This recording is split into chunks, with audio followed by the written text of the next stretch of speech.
Voda je tekuté zlato. Je základom všetkého živého, človeka, prírody. Nesie v sebe pamäť, informáciu, ale aj silu. A práve teraz vplyvom človeka stratila svoju živosť, svoj prirodzený rytmus a rovnováhu. Dobrý deň, volám sa Janka Kružliaková a som zakladateľka projektu Beyond Soul, miesta, kde technológia slúži prírode. Vode sa venujem už veľa rokov a hľadala som spôsoby, ako jej potenciál a múdrosť priniesť bližšie k ľuďom. A práve pri tomto hľadaní ma život prirodzene spojil s človekom, ktorý porozumel múdrosti vody a dokázal ju preniesť do hmoty, do technológie. Volá sa Ivan Klamo. Ivan, vítaj. Ďakujem. Tak, na začiatok by som ťa poprosila, keby si povedal niečo o sebe, aký je tvoj príbeh a čo ťa vlastne prinieslo k téme vody a toho, čomu sa dneska venuješ. No, zaujímavé na tom je to, že ten príbeh je dosť podobný tomu tvojmu. Lebo v prvku som sa nevenoval vode, ale zaujímal som sa, som vodár, odjak živá, dokonca aj potapač som, takže k tej vode mám veľmi blízko. Ale z počiatku profesne som nebol vôbec spätý s vodou, ja som robil úplne iné odvetvie, ktoré sa mi darilo a som tak išiel a tak som zvažoval nad vodou, že ako to vlastne ľudia vnímajú, ako to my vnímame, lebo privedlo ma k tomu práve to potapanie, že sme sme čistili rôzne jazera a najväčší šok som zažil teda na Štrbskom plese, kde sme vyťahovali pneumatiky dokonca zo Štrbského plesa, že som nevedel pochopiť, ak je to možné. A odtedy som sa tak hĺbšie do toho ponáral, do tej vody, do vôbec spotreby vody, do ovplyvňovania vody a tak, ako si spomenula, že tá voda stráca svoje schopnosti, svoje doslova zázračné schopnosti práve našim vplyvom, našim správaním sa k vode. A zistil som, že vlastne všeobecné ľudia jednoduché základné poznatky nemajú o vode, alebo ich už zabudli a preto tú vodu devastujeme. A už je to na hranici, dokonca mnohí vedeckí pracovníci sa vyjadrovali, že nie, že sme na hranici záchrany vody, ale sme tú hranicu prekročili. A mnohí hovoria, čo však voda mi tečie, pristupujú tak, však zatiaľ voda je v pohode, ale není v pohode, vôbec to nie je tak. Ľudia, čo si chodili do hôr naberať pramenisté vody, čisté vody, tak som tam robil rozbory a zistili sme, že je tam napríklad 200-násobne prekročený obsah arzénu. Čo je to obrovské vysoké číslo. Takže aj to, čo si myslíš, že beriem si z horskej studničky dobrú vodu, nie je to tak. Otravujú si orgány, nevedia o tom. A zase nebudú to vnímať tí ľudia, lebo si povedia, ale však tú vodu pijem, ono sa to neprejaví hneď. Hej? Ale po rokoch zistia, že zrazu tie ladviny nejak nefungujú a zrazu vnútorné orgány jeden od druhý nevedia prečo. Hej? Lebo proste lekári povedia, tak staroba prichádza, alebo ja neviem čo, ale vôbec to tak nie je. Tie orgány sú napadnuté nekvalitnou vodou. A tým, že telo je tvorené koľko? Asi 70% je vody. Takže tá voda má veľký vplyv. Presne. A viem, že aj naši predkovia vlastne k tej vode pristupovali úplne inak, aj celkovo k tej prírode, že mali k nej ten vzťah, čo teraz chýba. Že vytvoriť si ten vzťah s tou prírodou a porozumieť celému, ako funguje voda.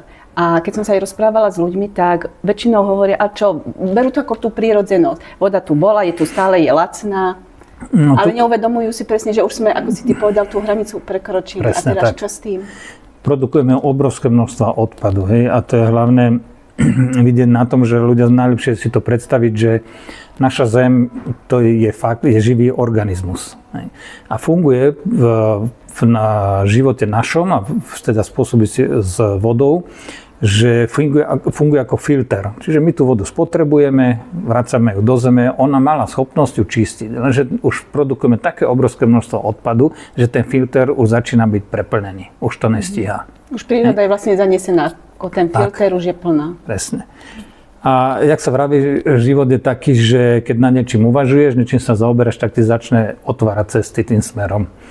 A ja som odjak živa bol v prírode, moje detstvo je späté s obsami a lesom, tam som prežíval stále. A keď som sa začal s tou vodou tak vážnejšie zaoberať a začal ma to dokonca aj trápiť trošku, tak som stretol jednu známu, ktorá mi povedala, vieš čo, však ja mám jedného známeho, ktorý tam niečo robí a nevie si poradiť s tým a ja neviem čo také. Tak ma dalo dokopy s jedným pánom, ktorý je dodnes deň mojím kolegom, sme sa stretli už to vyše 30 rokov. na jednej benzínke sme sa dohodli a začal mi rozprávať, že čo vlastne robí a že aké problémy má. A bolo to presne proste domain Voty. No a odtedy spolupracujeme, urobili sme nejaké prístroje, ktoré sú, vrátim sa trošku takto, on mi sám povedal, že on sčítal Schaubergera, Viktor Schauberger, to je jeden lesník, pre tých, ktorí nevedia, veľmi známy, ktorý žil v Rakúsku, zachránil vlastné rakúske hospodárstvo, tam, že krachovali, tak on vymyslel určité zariadenia, kde voda dokázala uniesť predmety, ktoré boli veľmi ťažké, podľa Archimedovho zákona by nemali plávať, ale on vymyslel tzv. Vortex, to je určitý vír vo vode, ktorý dokázal nadnášať aj ťažké brvná, dokázal splavovať lesy. Lenže následkom toho po rokoch si uvedomil, že vlastne on síce zachránil hospodárstvo a donesol nejaké peniaze pre tú rakúsku pokladňu, avšak zničil strašne veľa lesov.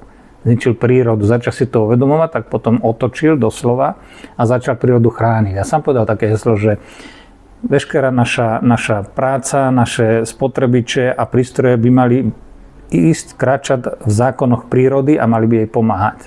To je heslo, to je kredo a na základe toho sme my vytvorili určitý prístroj, ktorý doslova pracuje na zákonoch prírody, pomáha jej. Výsledkom toho prístroja sú, že zabranie sedimentom, aby nevznikali staré, keď sú sa rozpustia, vyplavia, a hynú tam baktérie, vytvára prostredie nevhodné pre tie baktérie, a nepotrebuje to žiadne vonkajšie napätie, žiadnu elektriku, takže je to absolútne prírodné a hlavne, čo je, obmedzuje spotrebu chémie, či už v domácnostiach alebo vo fabrikách, to je jedno. Takže je to pre tú prírodu, alebo teda v rámci zákonov tej prírody je absolútny prístroj, ktorý asi ťažko ho nahradiť. Prešli sme, už máme asi 3. generáciu, samozrejme tie zlepšovania si robíme. Avšak uplatnenie sa je ťažké, lebo rozhoduje biznis. A to je katastrofa. Áno, s tým som sa osobne tiež stretla. Aj v rámci firiem, teraz je taká móda, že navonok ideme, že sme ekologicky a tak ďalej. Ale vo vnútri, už keď má ísť na to riešenie, tak tam už dojde takému stretu, že prečo toto, keď tu mám nejaký biznis, ktorý mi prináša peniaze. Takže stále hovorím o tom, že my chceme meniť svet, ale pokiaľ nezačneme sami od seba a to zmenou prístupu, tak sa ďalej nepohneme. No, mám praktické skúsenosti z praxe tak katastrofálne, a to v 2 smeroch. Prvý smer, možno sa vyjadrím tvrdo, ale proste stretol som dosť veľa inteligentných hlupákov. Chcem tým mať, že sú to síce vzdelaní ľudia, ale arogancia, bezohľadnosť, nevšímavosť. A v takých napríklad máme kúpele, kde sa teda dbá na zdravie, ale tak zbytočne kontaminujú spodné vody nezmyselnou chémiou, že to nepochopíte. A keď som vysvetlil to riaditeľovi, alebo ten námestník, alebo čo už tam bol taký za to zodpovedný, ukázal som mu prístroj, že vôbec nepotrebujete chémiu, vôbec to tam nepotrebujete, toto si dáte. Vyskúšal to, všetko fungovalo dobre, ale prišiel tam ten, ktorý predával tú chémiu a proste spustil také letanie, že on mi povedal potom nakoniec ten námestník, že no toto není dobré, lebo ten môj vodár povedal, že to není dobré, lebo toto je dobré, lebo každý mesiac kupujem od neho chémiu. A ja hovorím, toto dáte a celé roky nemusíte kupovať nič. A máte to lacnejšie, ako celý ten prístroj chemický. A hlavne sa chráni príroda, pretože je ten cyklus, predpokladám, že je uzavretý v rámci našej Zeme, čiže čo vypúšťame do vody, a to aj v rámci domácnosti, hej, však som žena, čistenie, hľadám ako tie alternatívy, lebo viem, že to ide naspäť, sa to vracia do vody. A potom to ide kolobehom, dáš a tak ďalej. Hej, povedz k tomu niečo. To si povedala veľmi dobre, lebo málo ľudí si to uvedomuje, že voda, ktorá je na tejto Zemi, je stále tá istá. 3,8 miliardy rokov uplynulo odtedy, čo z vesmíru sem prišla voda. Hej, tam máme to deuterium, ťažký vodík, ktorý je vlastne vesmírny vodík. Tak tá voda je tu 3,8 miliardy rokov, žiadna iná tu není. A ľudia si to nejak neuvedomuje. To je uzavretý kolobeh. Stále máme tú istú vodu. Preto fascinuje, ak ľudia naletia na také hlúposti, že máme 100-ročnú vodu, ide len túto, alebo potom chceli ich prekonať nejaký reklamný magovia, tak rozprávali, že majú 1000-ročnú vodu. Hej. Akože ja mám 3,8 miliardy rokov vodu a čo? Hej. A sa bráňa tým, že áno, ale to máme z permafrostu a ja neviem odkiaľ. To je jedno, veď predsa nedávne, čo boli vedecké expedície aj na Severnom pole v permafroste, našli tam vtaláty, hej, mikroplasty. Takže takisto, keď si povieme, že máme potraviny, biopotraviny pestujeme, ja sa pýtam, a kde? Kde? Veď už máme prekyselené prostredie, ovzdušie všade. Tie vtáľaty, keď lietajú, to ide obehne celú zemegulu. Veď vieme dobre, že síce sme tu v Európe, ale aj tu padal saharský piesok. Ono, keď to dvihne vysoko do oblakov, roznesie to po celom svete. Našli sa plastové fľaše dokonca na najhlbšom mieste na Zemi, v Marianskej prekope, Challenger, 11 km pod vodou a sú tam plastové fľaše. Tak sa pýtam, kde je tá čistá voda? V Zemi, v prameni? Veď tá Zem je už tak kontaminovaná rôznymi chemickými prostriedkami, ktoré dávajú družstva, poľnohospodári a stále dávajú viac a viac tej chémie. Alebo keď potrebujú rozviesť potraviny a zberajú to zelené, postrekujú to všakovakými pesticídmi, tak je toho už tak strašne veľa, že naozaj tá Zem už má toho tak, že nie je to kam dávať. Je to len odsúvanie sa. My si to umieme, spláchneme, ale to nie je riešenie, to je len odsunutie. Mnohí si dávajú filtre, naletia, dávajú si rôzne filtre pod umývadlo a neviem čo, ale to nie je riešenie, to je len odsunutie, lebo zase oveľa viac odpadu produkujú, pretože tie filtre samotné sú ťažko likvidovateľné. Takže my len odsúvame problém, ale neriešime ho. A pritom je to jednoduché, je to fyzikálne riešenie, ktoré je veľmi jednoduché, dá sa to, ale napojím sa na jedného amerického vedca, Brian Cox sa volá, a mal rozhovor s jednou redaktorkou a tá vysvetlila, že ale tu nejaký hladomor a chemické preťaženia a slnečné žiarenia, neviem čo, to všetko vieme riešiť, fyzicky to nie je problém. A ona sa ho pýta, prečo sa to nerieši? A dal krásnu odpoveď, nie je politická vôľa. A tým je povedané všetko. Peniaze, čo s tým? Čiže jedinú cestu, čo vidím, ako je, aby si každý človek uvedomil, že aký je skutočný stav, ako to s tou vodou je. Lebo bol som aj tu napríklad, nemôžem asi menovať podnik, v ktorom, veľký slovenský podnik, a kde chemicky robia údržbu, čistotu, ja neviem čo, ukázal som im výsledky z iných teda fabrík, že dali si tam toto zariadenie, celé roky nemusia čistiť, ušetria na chémiu, ušetria na energii, šetria prírodu, chránia, majú zdravú pitnú vodu v celej fabrike. Ešte som im vysvetlil, ukázal, na 3 mesiace si zobrali test, tak 3 mesiace to skúšali. Počas tých 3 mesiacov všetky prístroje museli chemicky ošetrovať ten išiel 3 mesiace v kuse. Tak po skončení testu, super, bereme výberné. No ale potom sa do toho zamiešali tí vyvolení, riaditeľ a takýto a povedal, no pozeraj, to čistenie nám robí synovec, tomu nesmie zobrať robotu.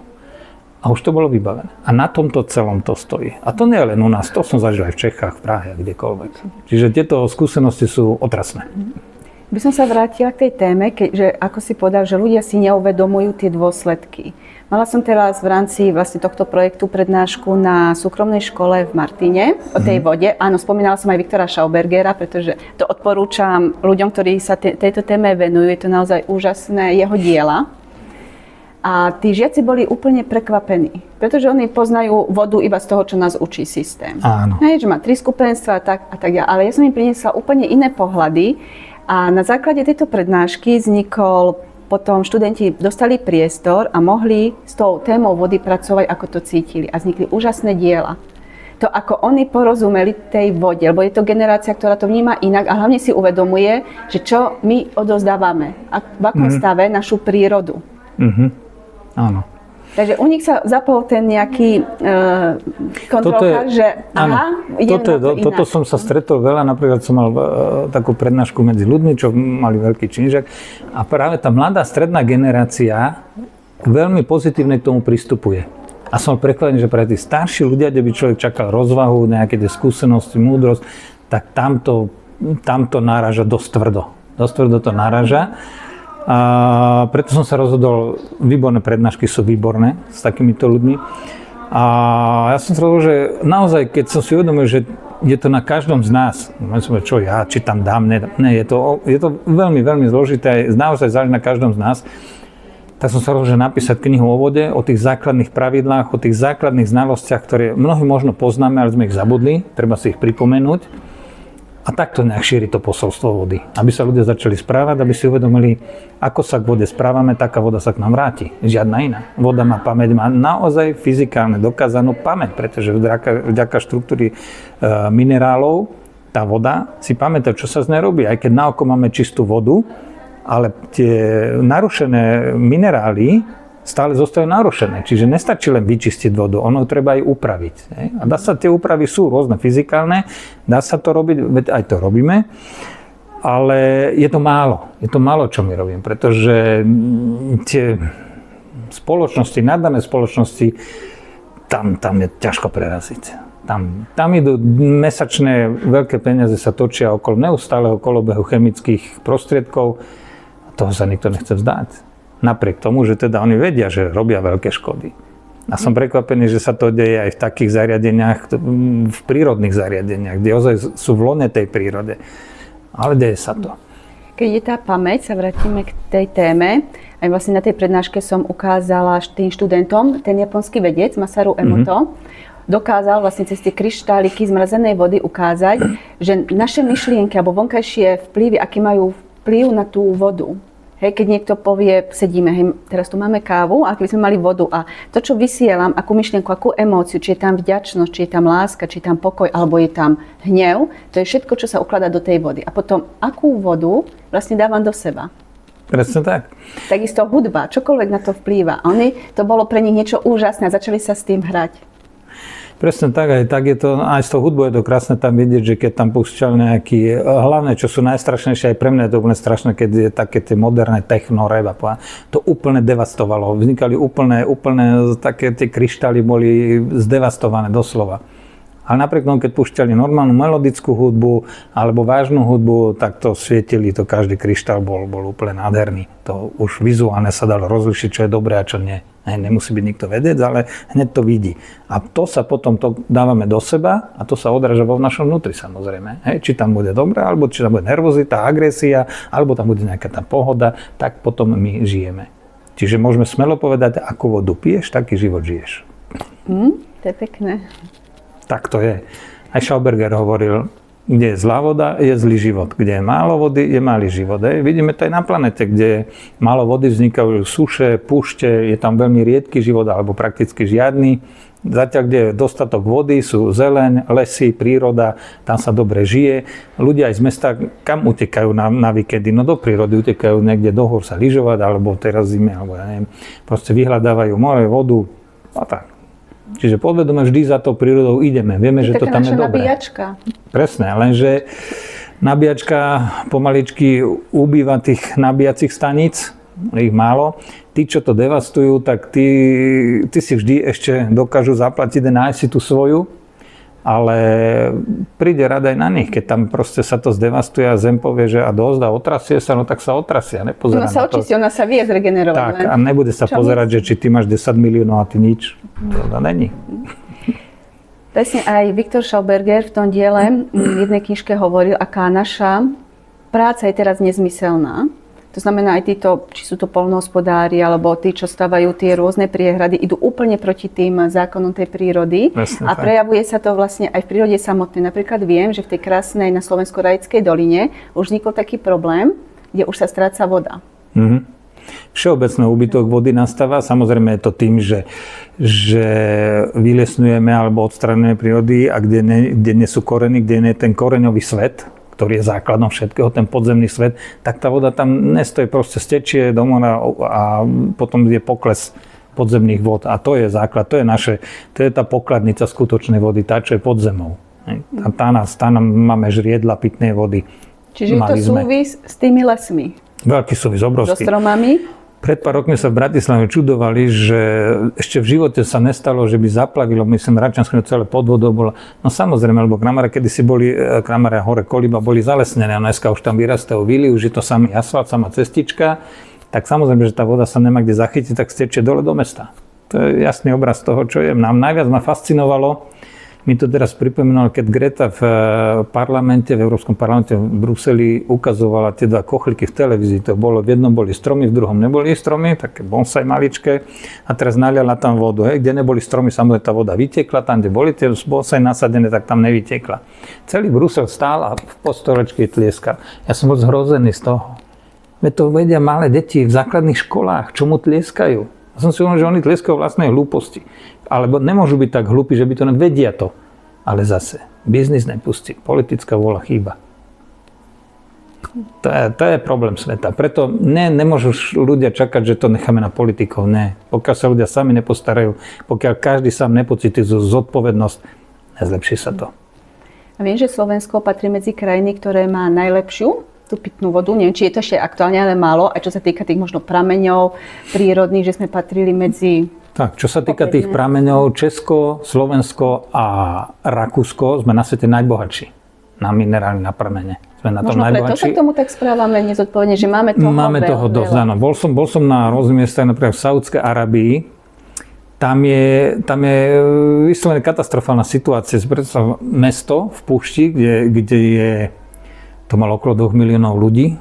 Jeddah sa to volí, veľké ropné mesto, vystavali to Američania, Angličania, takže postavili to tak, že pekné domy, paneláky, ja neviem čo všetko, ale nemajú vodovod, nemajú kanalizáciu. Tak som pozeral, že jak vlastne tam funguje zásobovanie s vodou, tak tam raz za 3 dní ku každej tomu paneláku alebo domu príde obrovská cisterna a pod tým majú bazény. Tam napustí vodu a oni si odtiaľ vyčerpajú hore na strechu do takých plastových obrovských nádob a odtiaľ samospadom tekajú do umývadla. Oni majú perfektné, ja čo som býval tam v jednej firme, nádherná sprcha, vysokotlaká, masážna, ja neviem čo všetko, ale pustíš tú vodu a nemá tlak, lebo to len z vodu steká len tak maličko, vieš. Samozrejme, tá voda je otrasná, je v stave katastrofálnom, pretože vonku je 40 stupňov, tamto je na streche, na slnku, v obrovských plastových nádobách, tak tá voda tam kvasí, je úplne strašná. Je to bohatý národ, oni majú veľa peňazí, ja neviem čo všetko majú, ale nemajú vodu. Nám povedal, že aby som ochutnal, aby som vedel porovnať, že ich vodu z vodovodu, tak ja som si len k nej privonal, že toto ja sa z toho nenapijem. Čo to je za baktérie všelijaké, no to bolo hrozné niečo. Čiže bez vody nebude život. Toto si treba uvedomiť tak. A že každý jeden z nás má možnosť ako prispievať k tomu, aby sme tú vodu znovu navrátili jej tu jej život, alebo nezaťažovali. Možno aj prvý krok by bolo asi nezaťažovať ju, čo najviac chémie vylúčiť. Tak v prvom rade je prestať tvoriť odpad. Prestať tvoriť, to je základ. A tá priam sa začne sama sa prebudzať a sama to začne, ona to zvládne, ona to vyčistí. Ale my musíme prestať tvoriť tak obrovské nezmyselné množstva odpadu. To je základ. A to je cesta, ktorá je. Ale aby sme to začali, túto cestu, aby sme ju nastúpili, musí si to každý uvedomiť. Je ozaj, či už tie formu prednášok v školách, alebo tú knihu nejak dostať do povedania ľudia, aby si to prečítali, aby si uvedomili, že v jakom stave dneska sme. Čo zanecháme nielen, že my teraz našim deťom, ale ďalším generáciám. Vo Švédsku majú na to zákony aj o čerpaní nerastného bohatstva. Oni môžu len určité percento, lebo myslia na tie ďalšie generácie. U nás také nie je. U nás také nie je, bohužiaľ. Nevidíme kúsok dopredu, že čo po nás. Tak ja si podľa toho rozoberám, že človeka je jedno, kto si, čo si. Nás zaujíma, akú stopu nechávaš. Čo po tebe zostáva. To je dôležité. Či si celebrita alebo necelebrita. Často tie celebrity nechajú tak katastrofálne stopy za sebou, že bežný slušný človek by sa za to hanbil. Obyčajný človek častokrát sa správa oveľa ľudskejšie, by som povedal, priateľnejšie, príjemnejšie. Takže mali by sme si uvedomiť, že všetci sme si rovní a každý máme ale aj rovnakú zodpovednosť. To by sme si mali uvedomiť a podľa toho sa správať, samozrejme. Ako by mohol taký človek začať sám u seba? Tak, v prvom rade si pozrieť svoju domácnosť, že či vôbec potrebujem všetky tie chémie, hej? A zistím, že keď mnoho rodín zistí, že keď sa tým zaoberá, prejde si svoj bežný život, každodenný život, zistí, že možno polovičku tej chémie vôbec nepotrebuje. Nehovoriac o tom, že dneska sú už prípravky, ktoré sú ohľaduplné voči prostrediu, není sú chemicky agresívne, veľmi rýchlo sa rozkladajú. Ale hlavne to bežné použitie na to bežné čistenie, na ten vodný kameň, každý používa, to je agresívna chémia. Pritom to vôbec nemusí byť, pretože napríklad tento prístroj ionizačný, keď mám, tak ten kameň tam je, ale zotrem ho jak prach. Vôbec to nepotrebujem žiadnu chemiu na to. Hej. Toto potvrdzujem, pretože mám to namontované u seba doma a tam, kde bývam, je extrémne tvrdá voda. Čiže rýchlovarná kanvica, to za chvíľku bola úplne vodný kameň, samozrejme armatúry, hej, v kúpeľni a ako žena, hej, mňa to mi to vadilo. ale teraz po asi 2 týždne po namontovaní tohto prístroja sa začal dokonca v kanvici ako keby sám odlupovať ten vodný kameň. Presne. A už je to druhý mesiac alebo tak nejako a ako ty vravíš, síce zostanú nejaké ako keby kvapky na tých umývadle alebo na tých kohútikoch, ale presne zoberiem iba suchú utierku a to zotriem a zostane čisté. Presne. Čiže už takto ja môžem prispieť k tomu, že tú chémiu úplne viem vylúčiť. A zober si, to sú milióny a milióny domácností, tak to sú milióny litrov mesačné chémie, ktoré nezmyselné a zbytočné dávame do zeme. Nehovoriť o tom, že ušetrím peniaze za tú chémiu, nemusím ju kupovať. Druhá vec teraz je silný marketingový biznis, to je ako sa povie reklama, opakovaný klam. Čiže to podvedome nutí ľudí, kúp si toto, nejaké značky, to je na to, je to ťažké vystúpiť asi z tohto nášho je to, aby tí ľudia začali žiť trošku vedomou myslou a nepozerať sa, že Ježiš, ale veď to povedali v televízori. Ale má svoj rozum, treba ho začať používať. To neznamená, že keď to povedali v televízori, že to je zákon, ktorý funguje. To tak vôbec nie je. Je to len dané politickou vôľou, ale ty nemusíš podliehať tej politickej vôle. Ty sa rozhoduj sám. To je základ.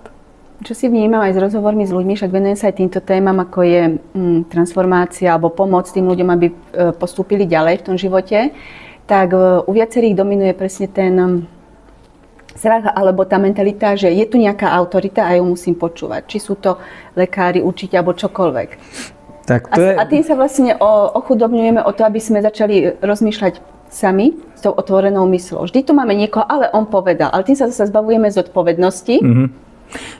Presne tak, lebo na to sú používané, sme sa už bavili o nejakých tých celebritách alebo osobnostiach, či už z politiky alebo z kultúry, to je jedno.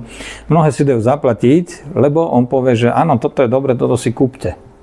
A on sám to doma nemá. Ale zaplatím. To sú mnohí tí influenceri, majú 1 000 000 sledovateľov a teraz reklamy, títo firmy platia za to, že reklamujte nám toto. Ale každý, kto má trošku svojho rozumu, svoj triezvú úvahu, tak si sám rozhodne áno alebo nie. Nehovorí, že tá reklama hovorí všetko zlé. Môžu tam byť aj dobré veci, ale ten človek, každý jednotlivec by si mal uvedomiť, že tá reklama je na to, lebo on chce predať. Je to trošku také farizejské, lebo oni si tvrdia svoju pravdu. Hoci poznajú, mnohí z nich poznajú pravdu, aká je, ale tvrdia si tú svoju pravdu, lebo chcú predať. A tak by sa mal každý človek k tomu stávať, že toto tak funguje a preto sa ja sám musím rozhodnúť svojim vlastným rozumom. A to je vedomá myseľ. Musíme si zachovať vedomú myseľ. Nie podvedomú, lebo tu riadi niekto iný. Dobre, vráťme sa k tomu prístroju. Ako by si vedel tam možno jednoducho vysvetliť fungovanie, lebo si spomínal, že ide čisto na tých prírodných zákonov alebo princípov. Ako takým jednoduchým spôsobom, že ako to vlastne funguje, že dokáže tej vode navrátiť tú jej prirodzenú živosť, vitalitu, silu? Tak to začnem trošku ako z opačného konca, že z vody, z bežnej vody, kde je premérme vodný kameň, tá tvrdosť sa pohybuje, 18-20 stupňov podľa nemeckej stupnice, my používame nemeckú stupnicu. Keď ide na 28-30, to už sú extrémne. Také som tu na Slovensku ani nenašiel. 28 bolo tuším najviac niekde v západnej Tatry. Ale chcem povedať to, že v mestách napríklad, tak čo je dôležité? Dôležité je jón v našom prípade, minusový jón, alebo teda záporný jón je pre naše zdravie veľmi dôležitý. V mestách tam tá ionizácia je veľmi slabá, teraz už si presne nepamätám tie čísla, ale je to približne, povedzme, že na kubík centimeter bol okolo 100-150 jónov v meste. Keď sme išli do prírody, kde sa merali ionizácia, už to vychádzalo na nejakých 500-600 jónov. Tam, kde bolo pri vode niekde, už to bolo 800-900 jónov a vodopády a prudké rieky, kde alebo lesné toky, bystriny, tam to vychádzalo na 1000-1100 jónov. Čiže to je to zdravé, to, čo nás ťaha do prírody, tá ionizácia. A my sme začali robiť teda vymyslieť prístroj na tú ionizáciu, že tú jónovú atmosféru môže mať každý doma. Ten prístroj, keď si dám na doma, máš sama vlastnú skúsenosť, tak ten prístroj tvorí to, že z atómu spraví jón. Ako to vzniká? V prístroji sú určité diódy, plusové, minusové, sú tam určité distančné dieliky. A keď tam vôjde voda, ktorá je vodivá, tak vznikne určité napätie, ktoré spôsobuje excitáciu elektrónov. To znamená, aby som to zjednodušene povedal, pevná mriežka atomu je, akoby si môžeme predstaviť pohár, ktorý do seba zapadá, až to vidíme teda biele flaky nám vznikajú a neviem čo všetko, tak tu stane sa to, že tá mriežka akoby sa zrúti do seba, zaguľatia, nemá schopnosť sa usádzať. Dôležité však na tom je to, že aj keď je už usadené v potrubí, tak sa začne akoby roztápať, rozpúšťať a vyplaví sa von. Táto ionizácia vydrží zhruba všade, kde tá voda v priebehu 2 dní príde. Takže aj keď máme, keď som na dom, na hlavné potrubie, tak celý dom mám chránený. Nepotrebujem nič. Sú určite kanvice, stojí to kopec peňazí a napustím si tam vodu, vyfiltrujem, naliem si pohár vody a napijem sa, akože mám dobrú vodu. A na co tam, že pH môžeme meniť, ja neviem čo všetko, to je jedno. Ale podstata je, že u nás z vodovodu tečie relatívne dobrá voda, je na to zákon a my stále tú vodu vo vodovode máme dobrú. Dnes v určitých oblastiach je lepšia než voda z bystriny v horách. Aspoň tu v našom okolí, čo som robil v širokom okolí merania, je voda tým arzenom strašne veľmi 200-násobne je prekročný proste ten arzen. Hej? Takže z vodovodu mám lepšiu vodu ako z horskej bystriny. To je dnešný fakt. A my keď túto vodu z vodovodu dokážeme zionizovať, čo teda nie je žiaden problém, tak máme doma prameň ionizovanej vody, tej horskej bystriny. A mám istotu, že tam nie sú jedy, nemôžu tam byť, lebo tá voda sa čistí, alebo teda odstraňujú sa všetky nežiaduce prvky už v samotnej vodohospodárskej spoločnosti. A máme teda záruku, že máme dobrú pitnú vodu, hociaku. Ale neroztvoria sa nám usadenie vo vnútri. Tento prístroj vytvára prostredie nevhodné pre kultivovateľné baktérie. Vrátane legionely, čo je smrteľná baktéria. Všetky tieto baktérie tam hynú. Takže mám zdravú pitnú vodu, už ani neviem si predstaviť, aká by mohla byť zdravšia ešte, bohatšia. Jediné ešte je to, že je veľmi dôležitý pomer vápnika a mangánu, a to je 3:1, 3 mangán, 1 vápnik. A neviem, či môžeme robiť reklamu, jediná naša minerálka slovenská spĺňa toto, má presne tento pomer a je to najlepšia minerálka naša. A môžem povedať názov? Kľudne. Som za pravdu. Čiže, tak je to Gemerka. Gemerka. Minerálna voda Gemer má presne tento, ale je samozrejme ten minerál je veľmi tvrdý, je tam ten kameň. A ľudia často naletia na, zase neviem, či môžem povedať osmoza, aby som nekazil, nedostal sa do nejakých tých priekov. Mal som s nimi veľa stretnutí a samozrejme nie je moc dobrých, lebo mňa nemajú radi. Lebo oni majú drahé prístroje za ťažké tisíce a zase je tam ten kolobeh peňazí, pretože tie filtre stále menia, tvoria zbytočné množstvo odpadu a vyrábajú destilovanú vodu. Hej. Čiže neobsahuje teda žiadne minerály. Oni mi potom ukázali, že my tam dávame minerál, ukázali takú bielu tabletku nejakú a ja mu hovorím, ale to nie je vápnik, čo ty držíš v ruke. Ty atom vápnika nedokážeš chytiť do prsty. To je chemická zlúčenina, ktorú dávaš do vody. A teraz mi vysvetlíte, aký to má význam, že mám prírodný minerál, ja ho dám preč a potom tam dokladám chemicky. Aký to má význam? Teda okrem obchodu samozrejme. Aký? Žiadny. Škodlivý. Samozrejme škodlivý. No a mnoho ľudí sa ale obáva toho, že tam je minerál, že toto bude lepšie, že mi to kazí prístroj. Ne, my ten minerál potrebujeme.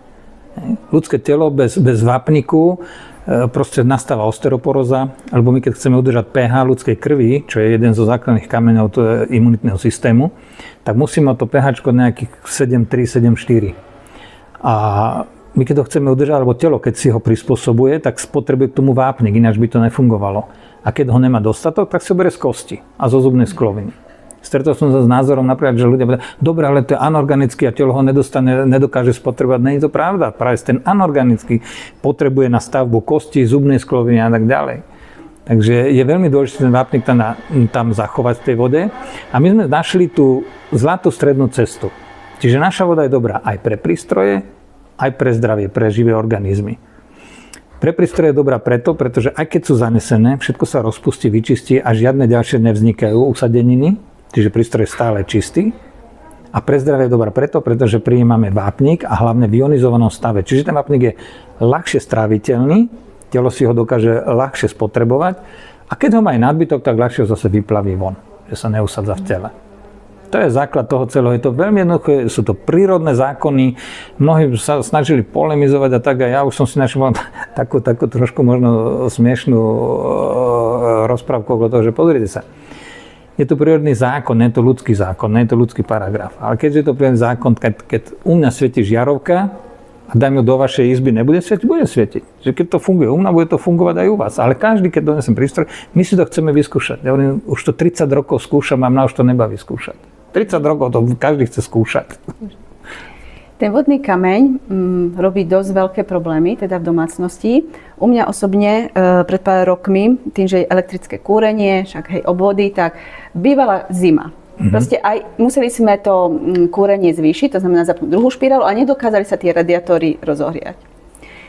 Tým pádom sme pec rozobrali, no a bola som veľmi prekvapená, aký nános kameňa bol na tých špirálach. Áno. To znamená, že má to vplyv potom aj na to, že to kúrenie v domoch je vlastne slabšie, alebo ako by si popísal tento celý stav? Toto sme presne, zo začiatku, keď sme začínali s tým, tak v prvom rade to bolo určené práve na tepelné hospodárstvo, na kúrenie a na prístroje. Až neskôr sme prišli po pár rokoch teda na tie zdravotné účinky. Dneska máme úplne novú vodu, ale o tom neskôr. Ale vráťme sa teda k tomu kúreniu. Merali sme presne, keď máš napríklad na tej špirále 3 mm vodného kameňa, už potrebuješ 20% energie navyše, aby si zohriala vodu do požadovanej teploty. Keď tam máš 5 mm, už je to 30%. A to už je dosť. Tretina energie navyše len tak vyhodená von oknom je hodne. Čiže peniaze idú von oknom, samozrejme. A samozrejme, tepláren musí viacej vyrábať, zastav uhlíková stopa sa zvyšuje. A to má následky celý reťazec. Zároveň je zase nákup nových tých bojlerov, lebo my sme museli už sa nedal dať do pôvodného stavu. Presne. Dával som na jednom družstve tu kde veľké družstvo proste majú tam, chovajú tam krávy, majú veľké stovky kráv proste. A tam majú zo zákona, oni musia vyhrievať vodu na 90 stupňov, čiže to je veľmi veľa. A majú obrovské bojlery, majú tam obrovské, to sú asi také veľké špirály. Tie sme robili samozrejme test, oni to chcú vyskúšali, tak po mesiaci som došiel, vyťahli špirálu z bojleru, kde bol tento ionizátor a druhú, kde nebol. Tak tam, kde bol ionizátor vyťahli, bola úplne čistá. A tam, kde nebol, tam bolo už asi pomaly centimetr vodného kameňa. Ja hovorím, viete, koľko to je? A viete, že tá špirála tým, že sa prehrieva, vydrží oveľa menej, má oveľa menšiu životnosť. Skracuje. Takisto ten boiler, že oveľa menšiu životnosť má. Čiže dali si tento prístroj, funguje to tam už vyše 10 rokov. Oni predtým kupovali sol, dávali tam na zmäkčenie. Čiže už 10 rokov nekúpili ani gram soli, nedali ani gram soli do zeme. To je obrovský úspech, to by som dal všetkým za príklad, že jak obrovská zmena to je. Nemajú starosti, nemajú s tým robotu, lebo to tam, keď došiel do toho družstva, to doviezol na klaďak, donesol sol, po strechu naložené a oni ju za mesiac minul potrebujú ďalšiu. Čiže to sú nepredstaviteľné zmeny, proste, ktoré by nastali, keby sa všetci takto začali správať. Ale to sú si poľnohospodárstvo a teraz ma napadla myšlienka, že keď má takáto voda vplyv na ľudské zdravie celkovo, ako je to potom s tými zvieratkami, plodinami, aký je tam efekt? My sme to trošku preskočili, lebo najprv bol teda priemysel, potom boli rastliny, potom boli zvieratá a na konci sú ľudia. Ale my sme išli cez rastliny, takže do radu. Rastliny zase sa to robilo tak, že sme pokusne pestovali v jednom kochlíku rastlinu s vodou, obyčajnou, v druhom takú. Ukázalo sa, že tie rastliny idú rýchlejšie, asi o tretinu sú zdravšie, pevnejšie, väčšia úrodnosť. Teraz posledné testy už robíme na poliach a tam tiež sa potvrdilo, že asi o tretinu má lepšiu úrodu teda. A takisto tá tretina mi pripomenula, sme robili vo veľkom na pracích pradelné proste, tie firmy, čo perú vo veľkom. Tak sa nám potvrdilo, že u viacerých len na pracích práškoch ušetria tretinu. Už to je aká obrovská úspora, nielen finančná, ale aj teda tá chemická, že oveľa menej práškov dávajú do zeme a nepotrebujú žiadne zmäkčovače do vody dávať. Lenže tam je zase obrovský problém, to je nadnárodná spoločnosť Cargony. S tým som sa stretol už veľakrát bez šanci, lebo zase tam je kolobeh finančný, ktorý... Prečo tam nie je tá vôľa? Nie je tam tá politická vôľa, tak, presne. Takže je to vyslovené na tých ľuďoch. Tam som prekvapený, preto som na začiatku spomenul hrubo trošku, že inteligentní hlupáci, lebo oni síce vedia, ale proste nepustia to tam. Lebo... Čiže zmenu, keď chceme, musím to ísť úplne od spodku tých ľudí, aby si uvedomili. Že nemusím si to kúpiť, to stačí. Proste si to nekúpim a hotovo, lebo to nepotrebujem. A keď nebude potom dopyt, tak nebude sa ani... Presne. A tu mne sa teraz mi osvedčilo veľmi dobre, že po 15 rokoch sa mi ozve človek, že on mal ten môj prístroj, že tam a tam, že však viem, no ja 15 rokov neviem, odtedy som kdekade aj mimo po svete, tak neviem. Ale po 15 rokoch sa ozývajú, že už im to nefunguje, tak som bol niektoré vybrať. A je fakt, že už tam, lebo je tam jedna zinková anoda a ten zinok sa stráca, ale to sú atomárne maličkosti, ale zase ten zinok je potrebný pre nás. Tak ten zinok tam mizne a za 15 rokov proste si pýtali, no museli to vymeniť. Ale za tú sumu, za ktorú to predávame, za tých pár stovák, na 15 rokov mám vystarané. Jako to je nič proste, nič. Keď dokáže takáto voda očistiť tie rúry v tých domoch, čo to potom robí s tými rúrami v našom tele, obrazne povedané? Čiže tam sú nejaké žily, kapiláry? Áno, to je dobré, lebo sme si uvedomili, že keď teda najprv bol taký fenomén, že začali plastové rúry dávať do vodovodu s tým, že tie sa neusádzajú. Samozrejme to hlúposť, usádzajú sa, jak betón tam vznikne. Ale my sme si uvedomili, že dobre, keď tomu ionu, alebo ten atomu premenie, ten elektrón to excituje od jadra atomu, je mu jedno, v akom prostredí sa nachádza, proste sa to deje, tak presne tak, jak hovoríš, čo to robí s ľudským telom, žily, cievy. Tak sme začali pomaličky robiť testy, samozrejme najprv na zvieratách. Tam sme mali trošku šťastie, že zoznámil som sa s jedným pánom, ktorý robí pre Európsku úniu ako chov zvierat, hydinu, krávy a neviem všetko, dobytok. Tak urobil veľmi, veľmi dobrý taký rešerš na to, že mal dve, myslím na sliepkach to bolo, na sliepky to boli. A jednému, tam ich bolo asi 100, dával našu vodu a druhé mali obyčajnú vodu. Oveľa nižšia úmrtnosť, lepší prírastok na mäse. A čo je paradox? Paradox. My sme to tušili a nevedeli, ale tu sa potvrdilo, že aj keď spotrebovali o niečo menej toho žita, alebo čo im dávali, mali lepší prírastok. A to je dôkaz tej ionizácie, že ty keď máš ionizovanú stravu, tak to telo lepšie dokáže využiť z nej všetko, čo potrebuje proste si z toho zobrať. To je ten maličký zázrak ionizácie, ale nie je to zázrak, je to milióny rokov, funguje v prírode. Čiže má to vplyv aj na tú hydratáciu tých buniek? Presne tak. Mnohí ľudia, čo už potom sme dávali už ľuďom a tak ďalej, ale však samozrejme my sme v prvom rade upil kolega a ja sme to pili dlhé roky predtým, než sme to pustili do obehu aj medzi ľudí. Ale už referencie, čo máme, dokonca aj z Maroka, z Afriky máme referencie. Ženy pocitili tým, že prestali sa im lamať vlasy napríklad. Niekde, že tá pokožka sa zjemnila, alebo tá hydratácia, tá kvalita hydratácie. To potvrdzujem, pretože ja už nemám takú suchú kožu po sprchovaní, bo vždy ma to tak omínalo, svrbelo a teraz. Čiže som vylúčila aj telové mlieka, čo je tiež určitý. Presne tak, aj úspora, aj chémia, aj nielen do tela, ale aj do toho odpadu, potom do vody. Ale preto som mi pripomenul jedného pána z Košíc, on si to v piatok dal montovať a v sobotu mi volá.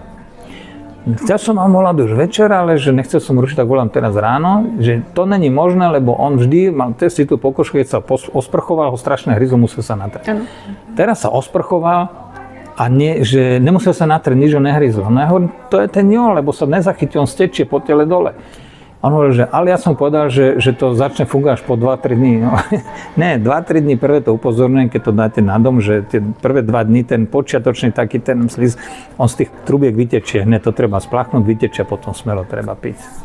Ale ešte sme nespomenuli jeden veľmi, veľmi vysoký benefit, čo sa týka prístrojov a teda tých potrubí. Ono, keď sa to všetko vyčistí, to trvá v závislosti od toho, aká voda, ako často sa používa, aký hrubý je na noze. Čiže keď niekto povie vám, že no, za týždeň to máte čisto, tak to je hlúposť. Jediné, že by použil agresívnu chémiu. To sa dá za deň vyčistiť. Ale keď sa to všetko vyčistí, tak tam vzniká určite veľmi jemný film magnetitu, ktorý zabraňuje korózii. Čiže enormne predĺžuje životnosť veškerých zariadení, že to práčky, umývačky, špirály, potrubia. Dával som na staré potrubia už hrdzavé. Ich prečistilo a dodnes deň fungujú, pretože tam vznikol trošku ten magnetit a ten zabraňuje tomu, aby tá hrdza sa prežrala až celkom. Je pravda, že v Bratislave v starých bytoch, čo sú povojnové byty, tak tam boli veľmi prežraté. Tam som upozornil, že je dosť možné, že ono vám odstráni tie nanosy, ale potom sa na tie rúry rozpadnú a tak sa aj stalo. No.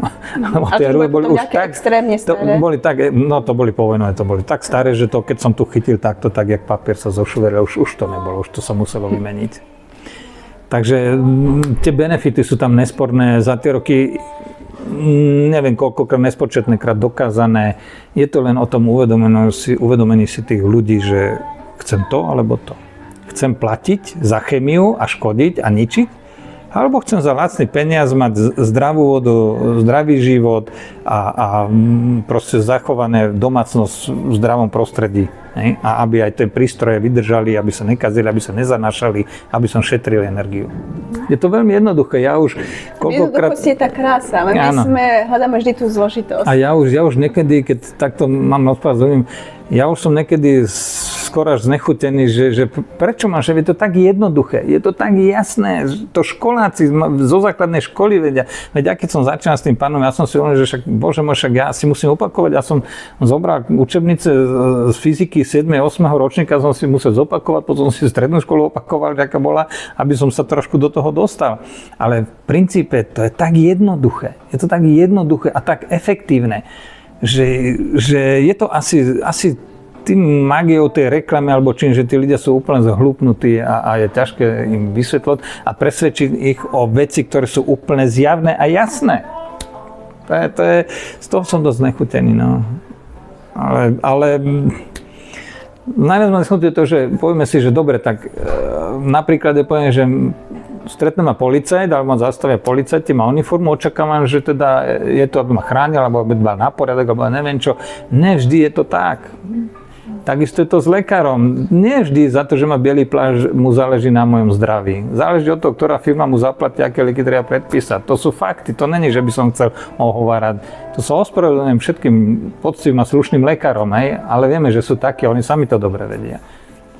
Takže taký svet je, preto vždy záleží na každom tom jednotlivcovi. Na tom jedincovi by si uvedomoval. A to je práve to, zachovať to vedomie, tak jak si hovoril, že jak rozmýšľam nad tou vodou, že tak tá voda potom sa správa, alebo taká kvalita tej vody je. Zase to je normálna fyzika, to není, že nejaká len prázdna ezoterika. Hej. Vieme, že naše myšlienky vytvorujú energiu. Hej. Vieme zo starého Egypta, to je tacheonová energia, podľa toho tacheona, tak sa to aj tak nazýva. A táto energia, ktorá vzniká tým myslením, tak tá ovplyvňuje, tá prechádza cez všetko, tá nemá zábrany, tá prejde všade proste. Neexistuje fyzická zábrana, cez ktorú by neprešla. Preto ja keď myslím a smerujem svoju myseľ na tú vodu, tak tá voda, ten kryštál si to berie a podľa toho sa začne formovať. Takže ako si ho chcem naformovať? Do agresivity, do nepohody, do nepokoja? Alebo chcem byť v klidku v pohode s úsmevom na tvári? Čiže tu by som možno aj poradila taký úplne jednoduchý tip na doma, čo učím aj moje deti, aj v školách som o tom rozprávala. Keď si aj zoberiem pohár s vodou alebo naberiem si to do fľašky, tak buď si tam napíšem na to buď ďakujem alebo láska, alebo už keď držím ten pohár, tak vedome sa pozriem do tej vody a vlastne poďakujem, že vlastne mám tú vodu. Fakt, ako si ty spomínal, sú krajiny, kde ju nemajú a my máme vodu, tak spravím iba obyčajné ďakujem. A už keď ju vypijem, úplne iná informácia ide do môjho tela. Presne, čiže moje telo je v informácii vďačnosti a vieme, že to je najsilnejšia energia, vďačnosť. Tak, áno, veľmi správne to hovoríš a presne takto ešte keď to smeruješ do tej vody, tak to je úplne ideálne. Presne. Bode ide pozornosť a tým ide tá energia. A zase sme pri tom, že to je zase na každom tom jednotlivcovi záleží, že tí reklamní magovia, ja to mám fascinuje, že áno, vyštudovaný psychológ, zase sa vracam, ale mne iné nenapadá, len inteligentný hlupák to je. Lebo oni sú síce vyštudovaní, oni sa ešte chvália tým, že jak dokážu ovplyvniť ľudské podvedomie, a sa chvália, áno, 1000-krát opakovaná lož sa stane pravdou a my to zblbneme a tak ďalej. No nestane sa pravdou, stane sa vymyslenou pravdou, ale nie pravdou. Áno, a v tom marketingu už je taký vysoký level, že už vedia, že čo podvedomie vplýva na toho človeka, aj keď vstúpiš do obchodu, aká je farba, aká je tam vôňa. Presne, všetko to je vystupkované. A my si aj neuvedomujeme, že sme sa dostali do ich pasci. A už presne toto, áno, a presne, ale toto zase sme pri tom istom. Musíš mať vedomú myseľ, zachovaj si vedomú myseľ a toto sa ťa nedotkne. To sa ťa nedotkne. Ty budeš, je krásne, to je ozaj spravené, to je také, že to láka, to na prvý pohľad to láka. Ale pozriem si, že čo to vlastne, či naozaj to potrebujem, a či naozaj ma to láka, či naozaj to má ten zmysel, ne? Čo by bolo také prvý krok, aby si uvedomili alebo tú vedomú myseľ? Napríklad idem dať do obchodu, čo by pomohlo? Možno nejaká otázka? Alebo aby sa človek dostal do toho stavu, že nejdem byť ovplyvnený, ale chcem byť v tom stave, že som to ja. Áno. Pôjdem do obchodu, buď mám zámer, alebo nemám zámer. Ženy častokrát nemajú zámer, idem do obchodu, lebo relaxujem, alebo čo. Ale ja keď idem s určitým zámerom. A pozerám sa na obchod akoby film proste, nestranné, úplne nejak, vôbec ma nezaujíma čo, jak to je, iba to registrujem, áno. A vyberiem si to, čo potrebujem a potom si pozriem, či to je. Aj na tej etikete, keď mám napísané niečo, to ešte neznamená, že to tak je. S takými všelijakými podvodmi, potravinárskymi dokonca som sa stretol, že som žasol, že jak to môže prejsť. Ja napríklad obdivujem, keď sme pri vode, jak predajú sa minerálne vody, hej, a tam má všade napísané, že obsahuje toľko gramov toho, onoho, aj neviem čo všetko, vápnika, horčíka, magnézia, ja niečo. Ale to je šialená odvaha, pretože to není pravda. Pretože ty si zoberieš teraz vodu, spravíš rozbor, z toho istého prameňa nabereš o 5 minút neskôr, spravíš rozbor a to úplne iné hodnoty vidú. Voda je médium nestále. To není jak, že zapnem si elektriku, napnem na 220 a budem mať 220. To tak není. A teraz ma napadlo, teraz tie vody balené, hej, v tých plastoch. Poprvé, že je veľký odpad nechávame, aj keď teraz sa už nejakým spôsobom recykluje, ale nie je to 100%. Čo voda v takýchto umelohmotných fľašiach, a hlavne keď je skladovaná, vidíme to niekde aj pri tých hypermarketoch vonku na tom slnku napríklad. Aký to má vplyv na to? Alebo má nejaký vplyv? Má obrovský vplyv a hlavne, ale najprv si povedzme, jak vznikla balená voda? To je úžasná story, neviem nakoľko je pravdivá, ale čítal som takú story z Ameriky, že ako vlastne vznikla balená voda. Sedeli traja páni, takí biznismeni pri stole a že čo by, život beží, obchody nám idú, čo by sme tak ešte? Rozmýšľal, jeden z nich zrazu tam tak zapotí, že však predávajme vodu. No každý má vodu, čo by sme predali vodu, ne? No dobre, ale však máme svoje reklamných mágov, tak zabalíme fľašku vody a budeme ju predávať. Popíšeme etiketu, ľudia si prečítajú, že aké to výborná voda, však to tam napíšeme, etiketa znesie a budeme predávať vodu.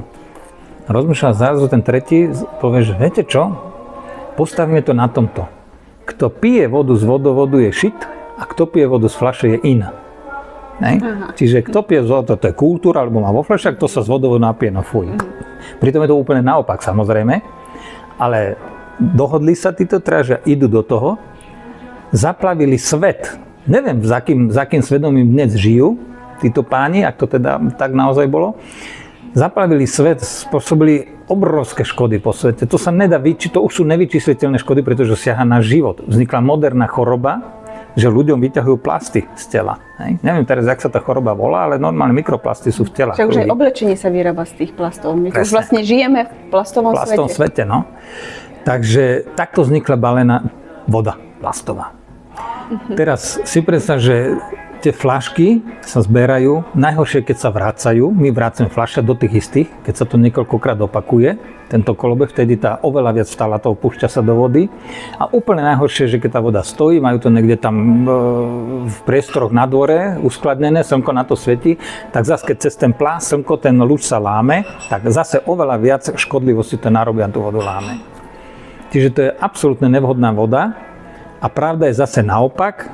Kto pije vodu z vodovodu, má dobrú vodu, zdravú vodu, a kto pije z fľaše, to je práve ten, s prepáčením, šit vodný. Takže dáme si ako keby nové heslo, pite vodu z vodovodu? Tak, presne. U nás ešte teraz môžeme, i keď som nedávno čítal v novinách, dve dosť nepríjemné správy. Prvá bola tá, že niekde sa sťažujú, že už 2 dní tečie hnedá voda. To sa stane práve to, že niekde je porucha nejaká, tak vtedy oni to tam opravia, ale samozrejme dostane sa tam nejaká zemina alebo čo, tak potom majú špinavú vodu samozrejme. A to je chyba opravarov a na tom treba sa obrátiť na vodárne, dať sťažnosť a oni to zo zákona sú povinní to okamžite odstraniť. To je prvá vec taká, ktorá je alarmujúca, pretože je fakt, že aj my tu máme vlastne povojnové vodovody po celej republike naťahané. A druhá správa, čo som čítal od hospodárov, je, že pripravuje sa obnova vodovodnej siete po republike, bude to trvať niekoľko rokov, samozrejme postupné etapy, ale predpokladá sa, že bude to stať 2 miliardy eur. Strašná suma. Ale ja keď zoberiem náš prístroj a aby som si to prešiel, tak možno za polovicu by sme to vedeli urobiť, to tak odhadujem podľa počtu dedín a tak. Za polovicu a nehovoriť o tom, že by sme nemuseli ani meniť všetky potreby, pretože vďaka proste tomu že to zabraňuje tej koróziu, tak predĺži životnosť stále existujúcich potrubí. A hlavne oni vymeniajú, tam sú tie obrovské kohutiky, to máš rozvode, kde máš, tak máme colový v bytoch, ale na tých veľkých rozvodniach, to sú také veľké, to mám priemery, ja neviem, 80-ky, 90-ky, už veľké. A oni zhrdzajú, lebo to málo kedy sa používa, nedá sa to, ale keď ide ionizovaná voda tady a ona to vyplavia, tie semeny, tak sa to rozplyhuje, nemusia to meniť. Proste sa to rozplyhuje, ide a funguje to ďalej dlhé roky. Čiže dá sa to. Ale čiže riešenia sú tu. Riešenia sú, tak je povedal ten Brian Cox, riešenia máme, to nie je vôbec žiadny problém. Len tá politická vôľa chýba. Čo s tým? Zase je to na každom z nás. Proste človek musí mať vedomú myseľ a uvedomiť si, že ak je dôležitý, každý jeden, ak je dôležitý. A k tomu vzniká práve zase druhá kniha, ktorú chcem upozorniť ľudí, že sú tam vlastne návody, ako si ju udržať, ako sa dostať k vedomej mysli, ako si ju udržať, ako žiť vo vedomej mysli. To je to dôležité. Spomínal si knižku, vlastne je tu aj, doniesol si tú svoju, Nemeň, zlepšuj. Mám ju doma aj s venovaním, už ju mám čas, nie celú prečítanú. Tak vlastne hovorí o tom, ako človek, aby si začal uvedomovať tú myseľ. A mal ju hlavne otvorenú, to znamená, že ak keď prichádzajú nejaké informácie zvonku, nie ich hneď zavrhnúť, ale proste premýšľať. Vyselektovať. Vedieť si selektovať všetky tie informácie. Celý svet dnes je založený na farizejskej pravde, ako sme hovorili, pretože zahlcujú nás obrovským množstvom informácií. Zoberme si pretlak informácií. Presne, ale to je schválne tak robené. Zoberme si obyčajnú banku, že idem si požičať peniaze do banky, lebo mám nejaký projekt a chcem si na to požičať. Banku je dobre a teraz začnú sypať, dostanete obrovské množstvo papierov, drobnými písmenkami popísané, tie najdôležitejšie veci samozrejme, aby sa brali úver. Pritom je to jednoduché. Dohodnem sa, požičam si toľko a toľko peniazy, splatím mi za toľko taký a taký úver. Bodka, 3 základné veci. Ale tých vecí nie je 3, ale je tam 30 alebo 40 takých, aby proste človek tomu nerozumel. Aby potreboval toho odborníka. A ten odborník už vie, ako toho človeka, ktorý tomu nerozumie, úplne tak zblbnúť, že popodpisuje nevie čo. Už sa nám otvorili rôzne témy, ktoré by sme vedeli, to bude asi na pokračovanie. Teraz by som sa vrátila k tej vode. Možno, ako ty vnímaš tú budúcnosť vody, alebo čo by si chcel takému človeku, ktorého stretneš, možno odkázať, že ako by on mohol začať sám u seba tou zmenou? Mali by sme si uvedomiť v prvom rade to, že voda je národný poklad, nemôže byť sprivatizovaná. To je ozaj národný poklad, ktorý potrebuje národ a patrí národu a neexistuje spotrebovať, lebo ten, kto by si ju sprivatizoval, tak proste nemá problém sa dohodnúť povedzme s nejakým arabským svetom a produkciu vody tak vyvedie, že naše spodné vody nie, že budú klesať, ale vyschnú. to je fakt. Proste, to je prvoradý krok. Druhoradý krok je treba si uvedomiť, že naozaj, aj keď som ja jeden maličký, ale aj na mojej maličkosti záleží, ako sa k tej vode správam. Nedávno som pozeral jeden film, tam bola krásna veta, kde jednom povedal, že veci zbytočné, veď si len kvapka v oceáne. A ten mu povedal, a není oceán len veľké množstvo kvapiek? Tak aj my sme tie kvapky, ktoré tvoria ten oceán. A vlastne máme aj takéto motto v rámci toho nášho projektu Bioncol, že každá kvapka vody má moc zmeniť svet. Presne tak. Čiže každý človek, keď začne u seba, si povie, a čo ja, že som nič, ale keď každý začne tou maličkosťou, má to veľký zmysel a význam. Áno, lebo sa to šíri. Keď rodič takto začne pristupovať, tie deti už ich netreba vychovať. Oni to vidia od toho rodiča a učia sa od tých rodičov. A posúvajú to v škole. Už v škole uvidia, že jak sa ten správa. Stretne sa možno s nejakým posmieškom alebo čo si netreba všimať. Lebo vychádzame z jedného pravidla, tých dobrých je viac. Tých dobrých je enormné a vždy viac. Len zase prichádzame k jednému. Tí dobrí vždy ustupujú a tak a už není kam ustupovať. Už sa treba postaviť, pravde do očí pozrieť a jednať tak. Pravda sa musí vedieť brániť, to je základ. Čo by si tak nakoniec odovzdal tým ľuďom, takú myšlienku hlavnú? Musíme si uvedomiť, že ozaj bez tej vody ten život není. Bez kvalitnej vody kvalitný život není, lebo aby sme získali kvalitnú vodu, z nekvalitnej stojí to veľké peniaze, ktoré sa potom, ten finančný život sa odzrkadlí na každom z nás. Tak by sme každý jednotlivec si tú vodu vážili správali sa k nej, ako si sama povedala, pozitívne, aby sme pozitívne pri tej vode mysleli a aby sme mysleli tým spôsobom, že to naše pozitívne myslenie v tej vode sa bude šíriť, pretože tú vodu, ktorú pustíme ďalej, v akejkoľvek forme, pôjde ďalej a tú informáciu v sebe má. A ona ju bude niesť ďalej. A potom ten človek druhý, ktorý sa príde s ňou do styku, tak takisto už možno, že len podvedome sa začne k tej vode správať tak, ako sme ju naprogramovali. Hej, tá voda ho to naučí. Čiže to bude to efekt domina, že začne. Presne tak. Len treba s tým ozaj vedome začať pracovať.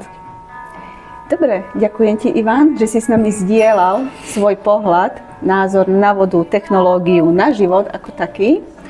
A myslím si, že takéto rozhovory sú teraz dôležité. Veľmi, aby si vlastne ľudia uvedomili aj tú tému vody, aby začali k nej pristupovať inak a hlavne, aby ste si, milí poslucháči, uvedomili, že nie ste vôbec malí, ale aj u vás môže začať tá veľká zmena. Presne tak. My sme tí, čo tú zmenu začínajú. A tým my, myslím nás všetkých. Nie nás dvoch, vás všetkých. My to iba začíname rozhovorom a posúva sa to potom ako vlna energia ďalej. Na to je tá technológia dobrá, že to vieme technologicky hneď posunúť mnohým ľuďom. Tak. Ak vás táto téma zaujala, my vlastne budeme s touto témou pokračovať ďalej a možno aj s inými témami. Ak to tak vyvstane, lebo myslím si, že máme veľa čo odovzdať. Takže môžete sledovať mňa na sociálnych sieťach, kde vlastne sa dozviete viac informácií a v rámci vody a projektu Beyond Soul, kde prepájame tú prírodu, vedomý prístup k prírode, k ochrane životného prostredia. Vedomý život. Tak, presne. Tak. Takže ďakujem ešte raz za čas a teším sa na ďalšie rozprávanie. A ja sa teším. Takže pripijeme si takou vodou z podniku, ale... A ja si nemám pri sebe, si pripijem. Nám to nevadí, pretože už keď máme v sebe tú zdravú vodu, už naše telo je nadstavované, takže my tú vodu ozdravíme. Tak. Na zdravie. A ďakujem za pozornosť. A ja ďakujem.